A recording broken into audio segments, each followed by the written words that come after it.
Hey everyone, today I will show the only working method of how to deploy Laravel project on Vercel in 2025. Let's break it down. Make sure to watch till the end to avoid missing any steps. Step 1. Prepare your Laravel project. Start by prepping your Laravel app. Make sure all the PHP packages are installed, your environment file is correctly set up, and database details are in place. Step 2.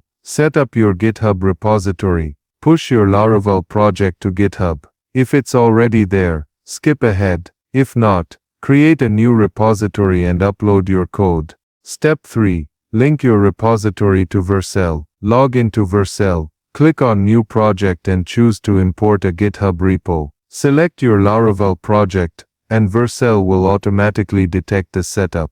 Step 4. Set the environment variables. Inside your Vercel dashboard, go to the settings and define your environment variables, like your database credentials and app encryption key. Step 5. Configure the Vercel file. You may need to create a small config file to tell Vercel how to handle your project. This helps it run the app properly using the right PHP setup. Step 6. Deploy the application. Once everything's ready, click the deploy button. Vercel will take care of the rest, and your app will go live in minutes. Step 7. Verify and test the deployment. Finally, check the live URL. Test your routes, database connection, and any APIs to make sure everything's working perfectly. And that's it. Your Laravel PHP app is now successfully deployed on Vercel for 2025.